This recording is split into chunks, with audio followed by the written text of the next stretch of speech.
আচ্ছা, এখন আমরা এই কথাগুলো লিখে ফেলছি। এই তিনটা লাইন আমরা লিখে ফেলছি। এই তিনটা হচ্ছে এই 4x 5x 6x, এই তিনটা নাম্বার।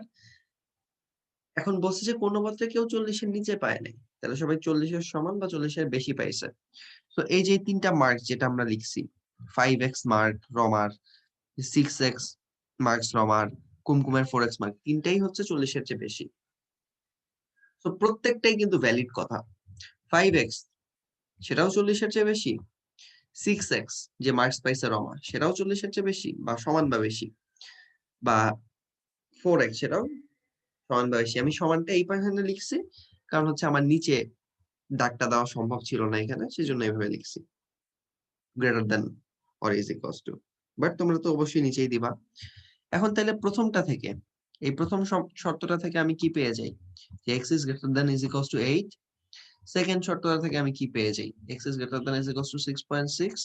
আর থার্ড শর্তটা থেকে আমি কি পেয়ে যাই, x is greater than 10। তিনটাই কিন্তু সত্য,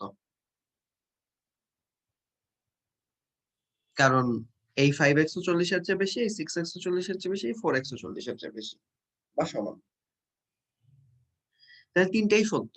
তিনটা কখন সত্য হবে বলো, তিনটেই অ্যাপ্লিকেবল হবে কখন বলো তো, যদি x 10 এর চেয়ে সমান বা বেশি হয়। যদি এইটা হয় তাহলে বাকি দুটো তো অটোমেটিক্যালি হবে। তো আমি যেটা বলতে চাচ্ছি ভাইয়া, আমাদের এত কষ্ট করে এগুলা লেখা দরকার ছিল না। আমরা কি লিখবো, যে এই 5x 6x আর 4x এর মাঝখানে লোয়েস্ট কোনটা বলো তো, 4x। যেটা লোয়েস্ট সেটাও greater than or is equals to 40, কারণ অন্যগুলো তো এর চেয়ে বেশি। সো ওগুলা তো 40 সাথে আমার বা পাস মার্কের সাথে তো আমার কম্পেয়ার করতে হবে না। ধরো যেটা পাস মার্ক, 40 হলো পাস মার্ক, যেগুলো বেশি সেগুলো তো আমার পাস মার্কের সাথে কম্পেয়ার করতে হবে না। আমি জাস্ট সবচেয়ে ছোটটা দিয়ে তারপর বের করে নিয়ে আসবো। তাহলে x is greater than is equals to 10, x এর একটা ভ্যালু হয়ে গেল। ঠিক আছে, তবে ওরা কিন্তু এখানেই শেষ করে নাই। ওরা আরেকটু কথা বলছে যে বাংলা বিষয়ে কুমকুম হয়েছে প্রথম এবং রমা হয়েছে দ্বিতীয়। তাহলে রমার টোটাল মার্কস ছিল হচ্ছে 9x, আর কুমকুমের টোটাল মার্কস ছিল হচ্ছে 4x প্লাস 84। বলছে কি, কুমকুম হয়েছে প্রথম, তার মানে কুমকুমের মার্কস অবশ্যই বেশি। এখানে আমাদের কুমকুমের যে মার্কস সেটা অবশ্যই বেশি। তো আমরা যেটা লিখতে পারি, কুমকুমের মার্কস যেহেতু বেশি, তাহলে 4x প্লাস 84 এটা অবশ্যই গ্রেটার দ্যান 9x, বা 9x টাকে বা 4x টাকে ডান পাশে নিয়ে যাও। তো 84 সেটা অবশ্যই গ্রেটার দ্যান 5x, বা 5 দিয়ে ভাগ করি, 5 দিয়ে ভাগ করি। ঠিক আছে, সো হিসাব তো ঠিকই আছে তাই না? হ্যাঁ, আচ্ছা আমরা একটু ভুল করছি, এখানে 9x লিখছি, এটা 11x হবে তাই না? রমার মার্কসটা 9x লিখছি, এটা আসলে 11x হবে, কারণ 5 আর 6, আমার 4 আর 5 মাথায় ছিল। আচ্ছা যাই হোক, সো 11 থেকে 4x মাইনাস করলে হবে হচ্ছে 7x। সো 7 দিয়ে দুই পাশে ভাগ করলে 12 ইজ গ্রেটার দ্যান x, আর তুমি পক্ষান্তর করে দিলে x is less than 12। So এই শর্তটাও অ্যাপ্লাই হইতে হবে। আবার একটু আগে আমরা পাইলাম x is greater than is equals to 10, সেটাও অ্যাপ্লাই হইতে হবে। তাহলে আমরা আলটিমেটলি কি বলতে পারবো, দুইটা মিলায়ে বলতে পারবো যে 10 is less than is equals to x is less than 12। এখানে দুইটাই কথাটাই আছে, দেখো x ইজ লেস দ্যান 12 আছে, তারপরে 10 is less than is equals to x, সে কথাটাও কিন্তু আছে, যে 10 এই ভ্যালুটা x এর চেয়ে ছোট বা সমান। তার মানে x কি, x অবশ্যই এই ভ্যালুটার চেয়ে বড় অথবা সমান হবে। তুমি যদি x দিয়ে দেখতে চাও তাহলে এই যে ম্যাচ করলো, সেগুলো কিন্তু কথা থেকে ম্যাচ করলো। ঠিক আছে, এগুলা কিন্তু কথা থেকে ম্যাচ করলো এবং এগুলা ভালো। কিন্তু এই এক্সাম্পলটা খুবই সুন্দর একটা এক্সাম্পল। আচ্ছা, আমরা তারপরেরটাতে চলে যাই। তারপরেরটাও আসলে এখানে মানে বেশি টাফ না, বাট জাস্ট তোমরা পারবা দেখো আমি জাস্ট এটা একটু বলে দেই, পরের এক্সাম্পলটা আমি অনুশীলনী করায় দেবো, সমস্যা নেই। 5 টাকা দরে এক্সটি পেন্সিল কিনেছে একজন ছাত্র। তার কত খরচ হয়েছে পেন্সিল বাবদ? 5x। আর 8 টাকা দরে x প্লাস 4টা খাতা কিনেছে। এখানে একটা জিনিস লুকায় আছে গোপনে। তাহলে x এর ভ্যালু কি? x এর ভ্যালু এখান থেকে দেখো, এক্সটা পেন্সিল কিনেছে, তার মানে তুমি বলবা যে ভাই এখানে কিন্তু আমি একটা জিনিস পেয়ে গেছি যে এক্স তো নেগেটিভ না, তো আমি অলরেডি পেয়ে গেছি এক্স ইজ গ্রেটার দেন 0। ঠিক আছে, এটা তুমি বলবা যে এটা অলরেডি হয়ে গেছে, এবং এটা তো ভগ্নাংশও হবে না, এটা তো তুমি বুঝতেই পারতেছো। বাট এখানে এক্স প্লাস 4টি খাতা কিনেছে, এখান থেকে তুমি বুঝলা কি?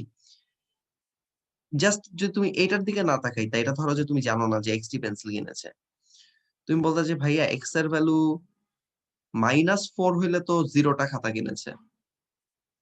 সো তাহলে তুমি এখান থেকে বলতে যে ভাইয়া যে কয়টা খাতা কিনেছে, খাতা যে কিনেছে এক্স প্লাস 4টা খাতা কিনেছে, সেটা হলো গ্রেটার দেন 0।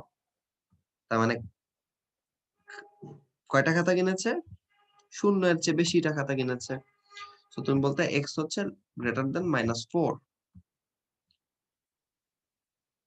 ঠিক আছে, এবং পূর্ণ সংখ্যা অবশ্যই, এক্স তো অবশ্যই পূর্ণ সংখ্যা, এবং -4 এর চেয়ে বড় পূর্ণ সংখ্যা। বাট তুমি এখন দুইটা ম্যাচ করে কি বলবা?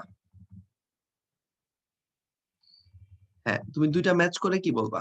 যে ভাইয়া এখানে তো আমি বুঝতেছি এক্স হচ্ছে 0টা, অ্যাটলিস্ট 0টা পেন্সিল কিনছে।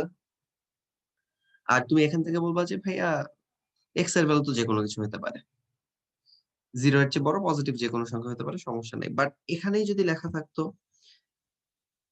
এক্স -4টি খাতা কিনেছে, তাহলে এক্স কি 4 হইলে হয়তো বলো? 4 এর চেয়ে বড় হইতে হইতো না?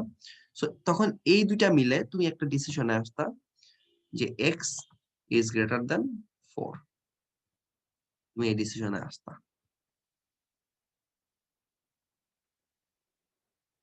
তাই না ভাইয়া? এই কথাটা কি বুঝতে পারছো? একটু কঠিন কথা বলছি কিন্তু, হালকা একটু কঠিন কথা বলছি, বুঝতে পারছো?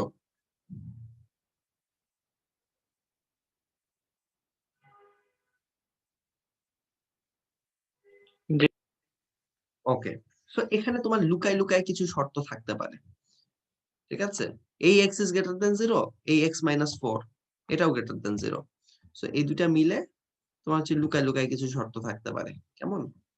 আচ্ছা, তো এগুলার দিকে একটু মনোযোগ দিতে হবে। আর বলতেছি যে মোট মূল্য, আচ্ছা 8 টাকা দরে এক্স প্লাস 4টা খাতা কিনেছে, তাহলে খাতা বাবদ কত খরচ হয়েছে? 8x plus 32।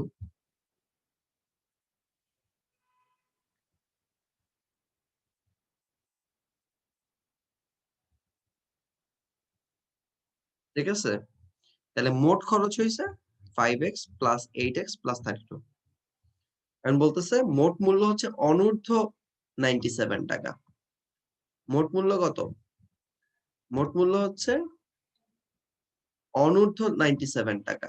তার মানে এই মোট মূল্য সেটা 97 এর চেয়ে বড় হইতে পারবে না, ঊর্ধ্ব হইতে পারবে না। সো 97 এর সমান হইতে পারবে, বা হচ্ছে 97 এর চেয়ে ছোট হইতে পারবে। তার মানে মোট মূল্য ঊর্ধ্ব, ঊর্ধ্ব নয়,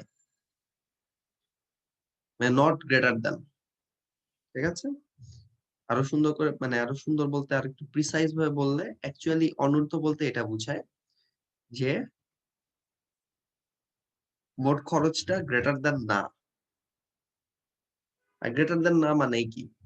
মানেই হচ্ছে লেস দ্যান ইকুয়াল টু। তো আলটিমেটলি তোমার আসবে 13x।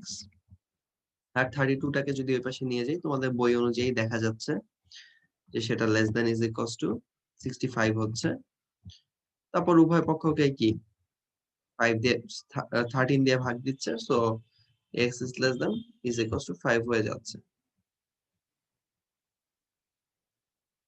তার মানে কোশ্চেনটা ছিল কি সর্বাধিক কয়টা পেন্সিল কিনেছে, মানে এক্স এর হাইয়েস্ট ভ্যালু কত?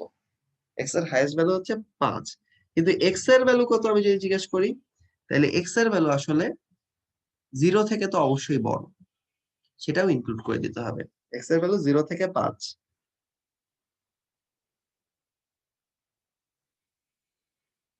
যদি ওখানে মাইনাস থাকতো তাহলে কিন্তু স্টার্টিংটা হয়তো 4 থেকে, তাই না? তখন ম্যাথটা পুরোটা একটু চেঞ্জ হয়ে যেত, বাট আমি জাস্ট এইটুকুর কথা বলতেছি। তখন এইখানে হয়তো 4 দিয়ে শুরু হইতো যখন x মাইনাস যদি 4 থাকতো। কারণ x এর ভ্যালু তো তখন 1 2 3 4 হইলে হইতো না। ঠিক আছে?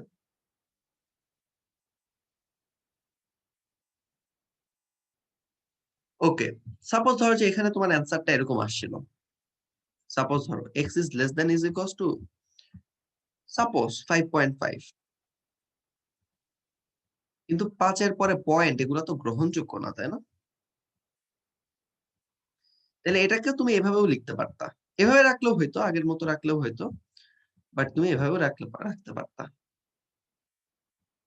একই কারণ হচ্ছে তুমি যেগুলা ভ্যালু বাদ দিছো ওই যে 5 এর পরে পয়েন্ট গুলা, সেগুলা কিন্তু আসলে ইনভ্যালিড ভ্যালু। কারণ পেন্সিল কি পয়েন্ট, আমি কি বলতে পারি যে আমার একটুখানি লেখা দরকার, আপনি হচ্ছে আমাকে 0.1টা পেন্সিল দেন? তো সম্ভব না। তো এই তো। তো এখান থেকেও কিন্তু এরকমই আসতে পারবা। সেটা হচ্ছে মানে এই যে এক্স এর ভ্যালু, অর্থাৎ তুমি এক্স দিয়ে কয়টা পেন্সিল কিনছো এটা তো বলছে। সো এটা এক্সেল ভ্যালুর উপর ডিপেন্ড করে। এটা আমরা পরে করব। আচ্ছা, এখানে কাজটা তোমাদের করা দরকার নাই, এটা আমি অনুশীলনীতে করায় দেব। এবং সো সানডে দেখা হচ্ছে নিউ ইয়ারে। ঠিক আছে? Happy new year. আর হচ্ছে তোমাদের সাথে কথা হবে ইনশাআল্লাহ। ঠিক আছে? আর যেকোনো প্রবলেমে ভাইয়াকে কল করতে পারো। ঠিক আছে? আমি হ্যাপি খাতা, নিউ ইয়ার। হ্যাঁ, হ্যাপি নিউ ইয়ার ভাইয়া। ওকে, ইনশাআল্লাহ দেখা হবে সামনে। ঠিক আছে? আশা করি আজকের পড়া বুঝতে পারছো। আসসালামু আলাইকুম।